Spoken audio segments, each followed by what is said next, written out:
Hello guys. तो आज हमारा टॉपिक है मियोसिस।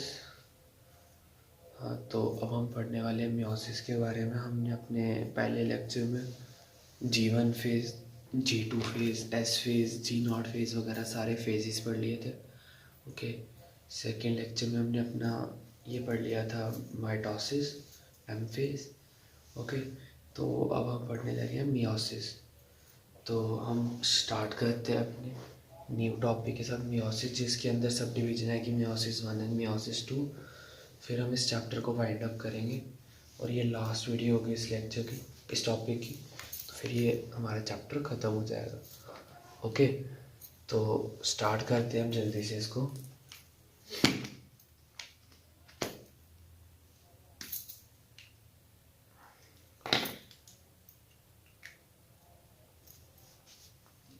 तो देखिए, स्टार्ट करते हैं अपने मियोसिस से। स्टेप बाय स्टेप चलेंगे। ओके। मियोसिस। अब मियोसिस होता क्या? तो सबसे पहले देख लेते हैं कि जो ये मियोसिस टर्म थी वो किसने दी थी। ठीक है, जो ये मियोसिस टर्म थी किसने दी थी? The term meiosis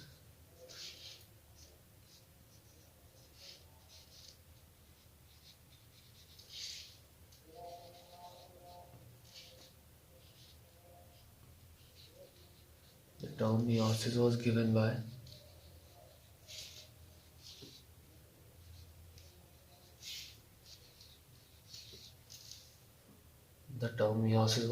by farmer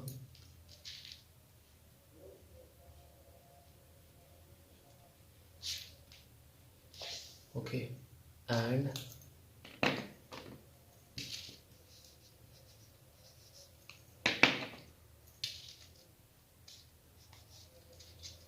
Murray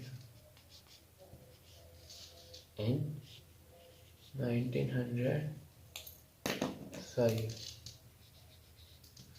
okay. ये चीज़ क्लियर होगी कि किसने, ये आपको लर्न करने के लिए इम्पॉर्टेंट पॉइंट। ठीक है, हम आगे बात करते हैं। जो मियोसिस डिवीजन है, ठीक है, डिवाइड कैसे करता है सेल मियोसिस में, मियोसिस का पूरा अंदर वाला प्रोसेस, मियोसिस में क्या क्या होता है, ये सारी चीज़ें किसने स्टडी की थी? The division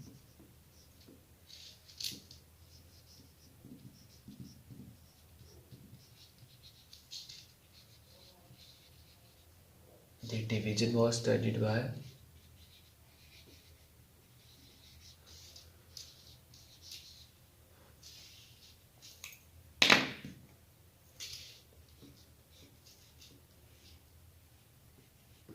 Van Beneden, Van Beneden, Winnie Water, Van Beneden, Winnie Water। Okay. Van Beneden, Winnie Water. Okay.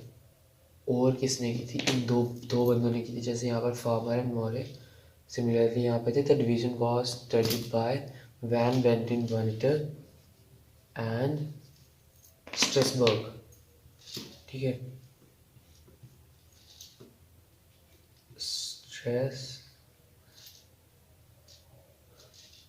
Strasberg. Okay, Strasburg भग। ओके। तो इन दोनों ने हमारा ये काम किया। अब उसके बाद हम बात करते हैं जो हमारी मियोसिस होती है उसमें क्या होता है। दो स्टेप बाय स्टेप साइकिल्स होते हैं, जिसमें साइकिल्स किसके होंगे? न्यूक्लियर डिवीजन के। ठीक है, जहाँ पर सिर्फ सेल साइकिल में क्या होगा? पहले डीएनए रेप्लिकेशन होगी। किसकी वजह से? ठीक है, देखिए अब मैं समझाता हूँ आपको पॉइंट लिख के, पहले लाइन बाइज लाइन समझाऊंगा। जो मियोसिस होती है ना, meiosis involves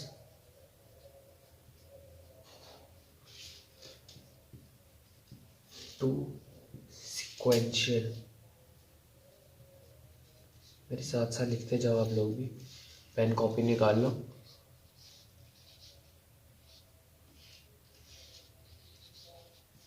of nuclear division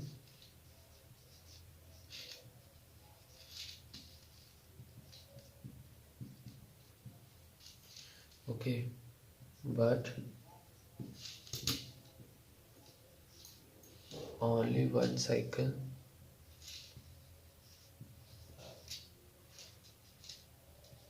of DNA replication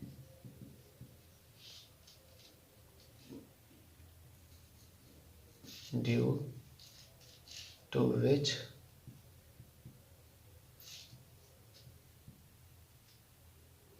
four haploid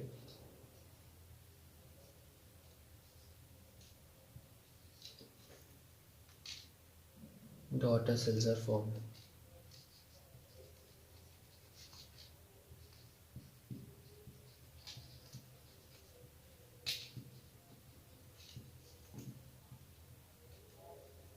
okay अब देखिए यहाँ पर क्या बोला मैंने। जो मियोसिस होती है, मियोसिस में क्या होता है, meiosis involves two sequential cycle of nuclear division. मतलब टू सीक्वेंशियल साइकिल्स का मतलब क्या हुआ, टू सीक्वेंशियल साइकिल्स का मतलब हुआ मियोसिस वन भी होगी यहाँ पर, मियोसिस वन और and meiosis two, okay, and meiosis two भी होगी यहाँ पर, meiosis one and meiosis two दोनों होगी। और उसके बाद क्या होगा, but only one cycle of DNA replication, सिर्फ मियोसिस वन में DNA replication due to which four haploid daughter cells are form. तो जो मियोसिस टू में क्या होता है, मियोसिस टू में डीएनए रेप्लिकेशन की वजह से हमारे चार डॉटर सेल्स होते हैं, ठीक है, four haploid daughter cell form होते हैं। उधर हमारे माइटोसिस में क्या होता था, दो डॉटर सेल फॉर्म होते थे, यहाँ पर फोर डॉटर सेल फॉर्म होते हैं, ठीक है। नेक्स्ट पॉइंट की बात कर लेते हैं, ठीक है। नेक्स्ट पॉइंट हमारा ये है कि जो हमारे सेल्स होते हैं ना, जो मियोसिस शो करते हैं, अब कौन कौन से सेल मियोसिस शो करेंगे, मियोसिस सिर्फ वो सेल शो करते हैं जो सेक्सुअली रिप्रोड्यूस करते हैं, ओके। वही सेल जो सेक्सुअली रिप्रोड्यूस करते हैं उन ऑर्गेनिजम्स के अंदर, कुछ गिने चुने सेल्स। अब मैं आपको दिखाता हूँ एक ऐसे एग्जाम्पल। जैसे हम ह्यूमंस हैं, ह्यूमंस के अंदर 23 पेयर्स ऑफ क्रोमोसोम होते हैं, ओके। उनमें से हमारा एक पेयर सेक्स क्रोमोसोम्स होते हैं, ठीक है, एक पेयर जो होता है एक्स एक्स फीमेल्स में, ठीक है, फीमेल्स में एक्स एक्स होता है और हमारे बॉयज़ में एक्स वाई होता है मेल में, ओके। अब देखिए यहाँ पर होगा क्या, बाकी जो हमारा बचा हुआ 22 पेयर हुआ ना, ओके, इस 22 पेयर में हमारी माइटोसिस होगी। मियोसिस हर सेल में नहीं होती, ठीक है। अब जो हमारा ये है ना, हमारे स्पेशल सेल्स है जो ये एक पेयर सिर्फ यहाँ पर मियोसिस होगी, समझ रहे हैं ना, सिर्फ स्पेशलाइज्ड सेल्स में होती है, कुछ स्पेशल सेल्स में। अब यहाँ पर हम बात करें जो सेक्सुअली रिप्रोड्यूसिंग ऑर्गेनिजम्स होते हैं, सेक्सुअली रिप्रोड्यूसिंग ऑर्गेनिजम्स, सिर्फ उनके अंदर क्या होती है, मियोसिस, ठीक है। सेक्सुअली रिप्रोड्यूसिंग ऑर्गेनिजम्स के अंदर ही मियोसिस होती है, ओके। उसके बाद हम क्या करें, इनके अंदर अब सेक्सुअली रिप्रोड्यूसिंग ऑर्गेनिजम्स के अंदर एक स्पेशल सेल होता है, ठीक है, एक स्पेशल सेल जिसके अंदर मियोसिस होगी, जो मैंने आपको यहाँ बताया, एक स्पेशल जो हमारा ये वाला होगा, ठीक है, जहाँ पे हमारा सेक्स डिटरमाइन होता है वो वाला सेल हमारा यहाँ पर होगा मेनली, जहाँ पर मियोसिस होगी, ठीक है। अब देखिए नेक्स्ट पॉइंट की बात करते हैं, थोड़ा सा मिटा देते हैं सारे को।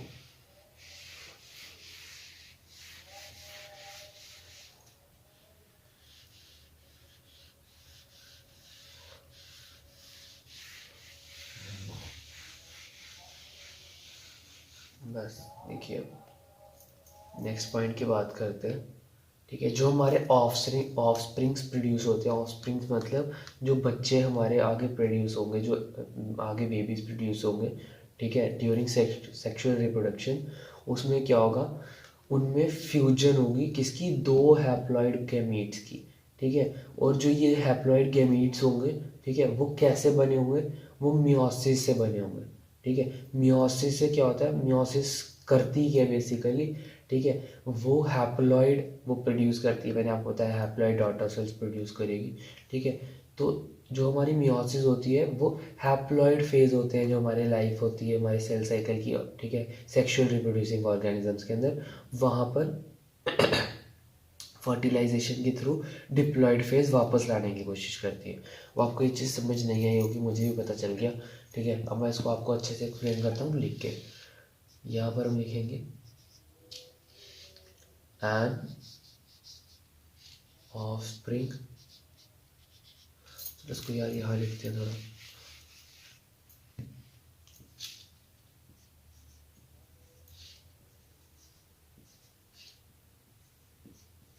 an offspring produces produced by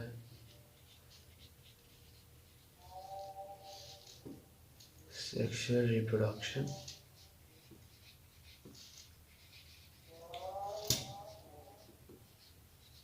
ठीक है, produce by sexual reproduction reproducing.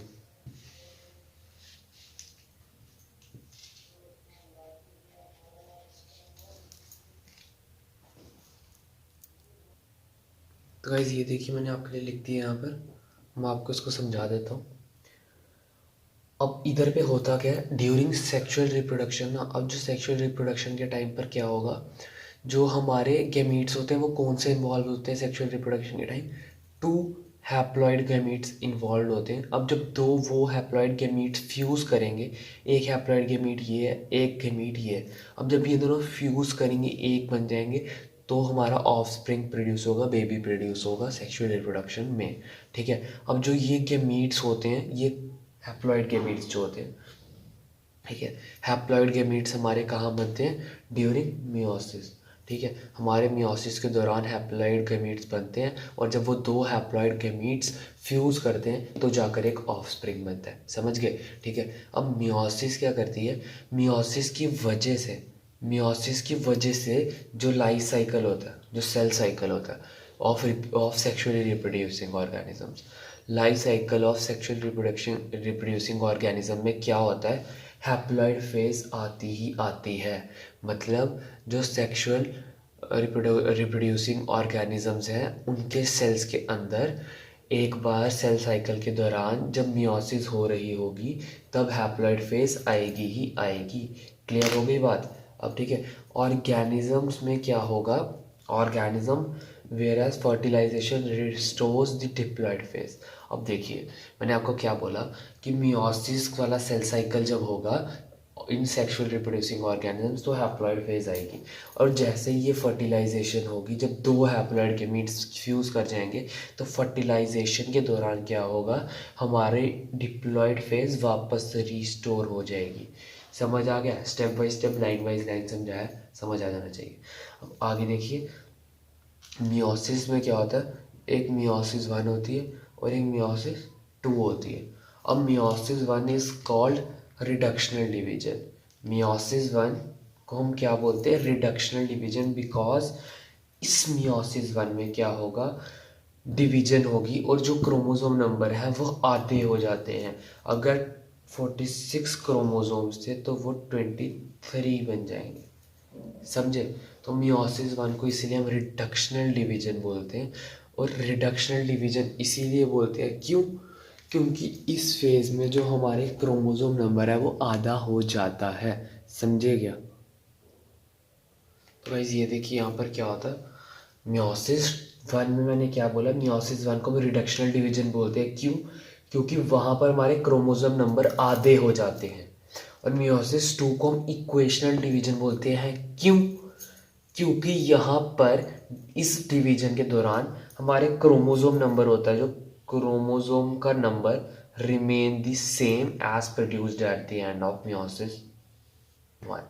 अब मियोसिस वन हुई, समझ लो हमारे एंड में बचे 23 क्रोमोसोम्स, तो इधर पर भी 23 ही रहेंगे, इधर पर चेंज नहीं होंगे, ना आधे होंगे ना बढ़ेंगे, समझे।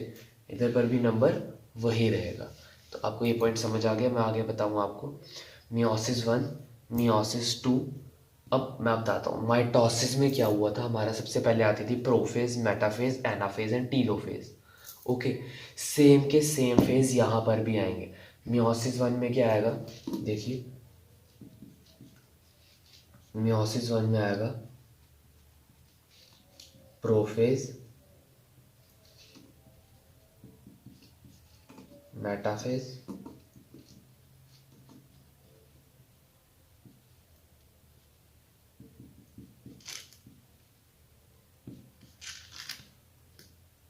एनाफेज,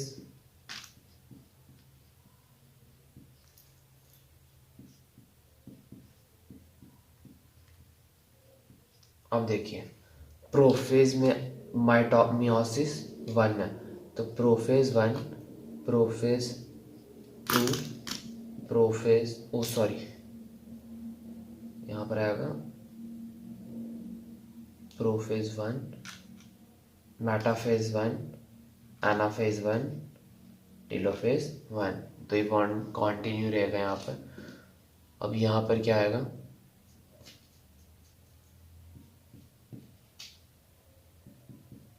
दो, तीन, चार। सिमिलरली यहाँ पर भी आएगा प्रोफेज, पर यहाँ टू है इसलिए यहाँ पर two, metaphase, two, anaphase, two और टीलोफेज